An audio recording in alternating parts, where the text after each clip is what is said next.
Hello everyone, I'm Jonathan Little for PokerNews.com, and today we have another hand from the $1,000 buy-in Party Poker Live tournament that I played recently. Here we are playing 75, 150, 167 big blinds deep, facing a 400 raise and a call, and I get pocket queens in the cutoff. Take a second, think about this. What would you do? Well, we're going to re-raise. Question is, how much do we re-raise? And I think a re-raise to about 1,800 is pretty nice in this scenario. That's going to give our opponents not amazing odds to call. You definitely don't want to make it small. I see a lot of players in this spot make it 1,000, and then you're just giving your opponents great odds to call. Remember, whenever you're making, well, any bet in poker, you're essentially saying, I don't think you can profitably call this, right? The problem, though, is that our opponents have to put in 600 into a pot that's going to be 3,000 after they both call, maybe a little bit more, 3,500. You really think they're not going to realize 18% equity, even out of position with whatever reasonable hand they're playing? I mean, they will, right? So if you're re-raising, you want to be making it bigger to cut down on their odds. I would have preferred slightly bigger here, given we are very deep stacked. If we were shallower stacked, I think 1,600 is fine, but whatever, this is acceptable. Now, the small blind, a loose aggressive player, cold calls. All right, this should be a pretty strong range, although cold calling ranges in $1,000 buy-in tournaments are not what they should be, to say the least. I've seen people cold calling with stuff like 6-5 suited because they just want to see the flop. I've seen them calling with pocket fours for the same reason, stuff like ace-4 suited. None of these hands should be played in this scenario. They should all be folded.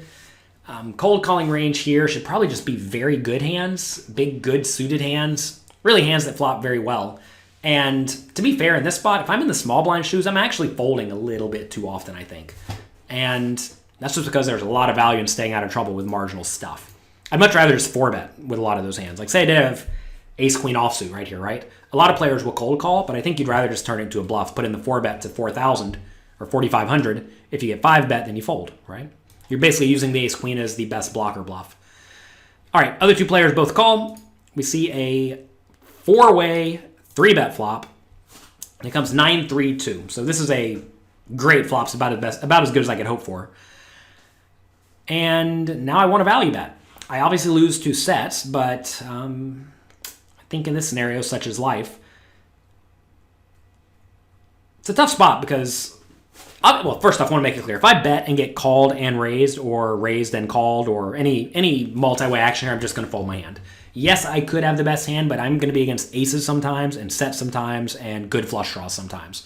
And all those hands have a lot of equity. Against one player, though, it's a little bit too easy for me to be against a flush draw, or an overplayed 9, or like pocket jacks or 10s, right? So I'm going to bet. I don't think I need to bet too big in this scenario. Pot 6,700. In this scenario, I presumably have the pre-flop range advantage, and on the flop, I mean, I guess my opponent's going to have sets, but like I said already, I don't care all that much. So we're going to bet in this scenario. And now, small blind jams all in for 23,000. What in the world do we do here? Take a second, think about it. While you're thinking about it, if you're on YouTube, click like and click subscribe. That goes a long way to helping me, and it costs you nothing.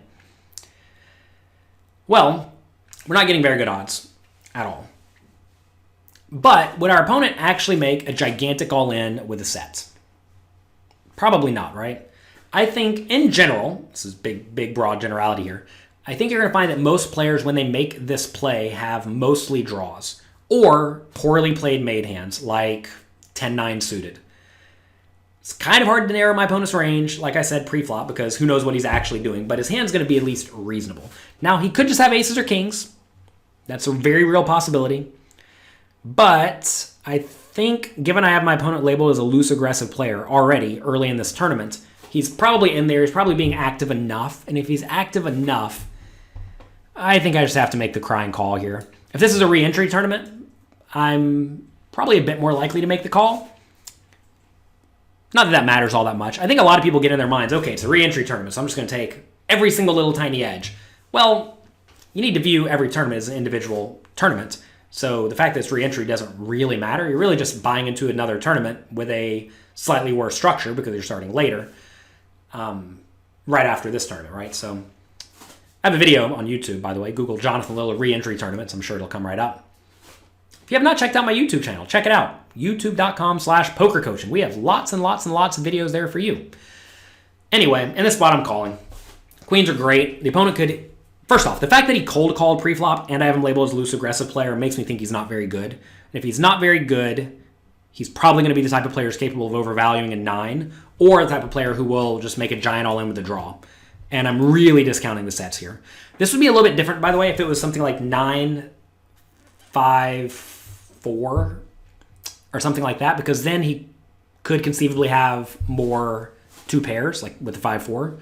If it was 10-9-5, I would almost certainly fold, because there he could easily have 10-9, right? But in this scenario, there really aren't 2-pair combinations, which is what I think you're going to see a lot of these jams being. It's either going to be 2-pair or a flush draw the majority of the time. And they're just starting to do 2-pair combinations here, which means it's going to be mostly flush draws or randomly poorly played hands. So we call it off. And we're against pocket 8s. We don't get to see the river. It doesn't matter. I'm going to presume we win. Results don't actually matter. Anyway, what matters is, did you get your money in good? And obviously my opponent played this hand very poorly. Pocket 8s should have probably just folded pre-flop. If you did call pre-flop and you get this flop facing a flop bet, I think you're probably just supposed to fold. And the reason is because, well, let's go back over here to it. I'm betting into multiple people, all of which could have something on this board, right? It's pretty easy to have an overpair. It's pretty easy to have a 9, pretty easy to have a flush draw. So the fact that I'm betting into all these players means I probably just have a very strong range.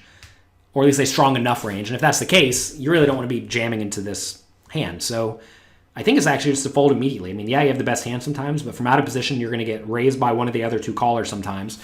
Or if I just keep betting on various turns, you're going to be in a bad spot. So this is a situation where I don't even think the opponent should have been involved pre-flop. And this time, it cost him a stack, which is good for me. So that's going to be it for today.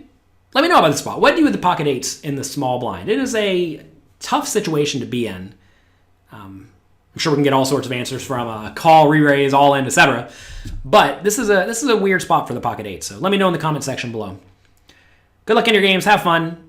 I'll see you in the comment section, and I will talk to you next week.